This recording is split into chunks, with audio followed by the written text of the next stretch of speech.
Nesse experimento 4, a gente tem como assunto central a espectrometria. E falando um pouco sobre os materiais e o procedimento experimental, as duas partes do experimento foram feitas utilizando um espectrômetro óptico e lâmpadas espectrais ligadas em alta tensão. A gente também usou um prisma óptico e uma rede de difração para poder observar os feixes. E aqui a gente tem um esquemático do espectrômetro, em que a gente tem a fonte de luz que fica posicionada na frente de uma fenda e o sistema colimador vai propagar os raios, fazendo com que eles sejam analisados no sistema analisador com uma luneta, no caso. Nessa primeira parte do experimento, a gente fez a espectrometria de um prisma. Então a gente posicionou a lâmpada de mercúrio em frente à fenda e a gente foi alinhando as partes do espectrômetro até observar a luz pela luneta. Depois disso, a gente colocou o prisma e foi observando, rodando, mexendo no ângulo até achar uma posição em que a gente conseguisse observar os feixes de luz. Assim, a gente conseguiu determinar o ângulo A de abertura do prisma e também o ângulo de desvio de alguns dos feixes, e isso foi usado para calcular os índices de refração para cada um desses comprimentos de onda analisados. E aqui de resultado a gente pode ver que o ângulo A de abertura do prisma equivale a 60 graus. Os ângulos de desvio mínimo para cada uma das 4 linhas mais intensas do espectro de emissão da lâmpada de mercúrio foram medidos tomando como base o ângulo de referência do feixe principal. Dessa forma, a partir da expressão que relaciona o índice de refração para cada comprimento de onda em função do ângulo de abertura do prisma e do desvio mínimo, foi possível calcular os valores a seguir.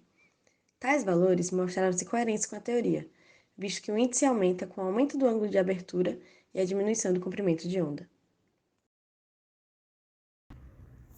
Já nessa segunda parte do experimento, a gente fez a espectrometria de uma rede de difração.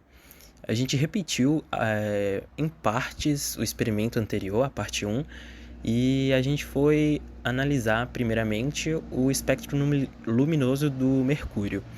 Mas também a gente analisou os espectros de mais dois elementos. E para isso a gente utilizou uma rede de difração que ficou perpendicular ao feixe de luz incidente. E a partir dele a gente foi vendo os feixes luminosos mesmo a partir da luneta.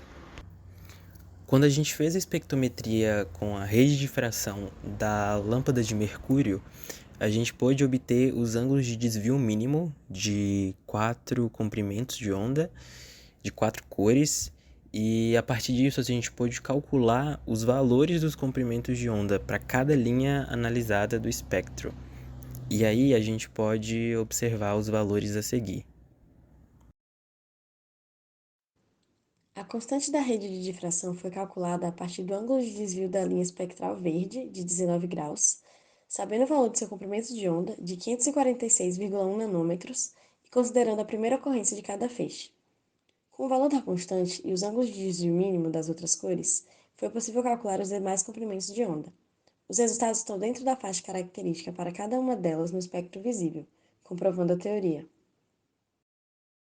Dos valores dos comprimentos de onda obtidos com o espectrômetro de rede, a curva de calibração do espectrômetro de prisma foi traçada e percebemos que o desvio angular e o comprimento de onda possuem uma relação linear, e os dados experimentais verificaram isso.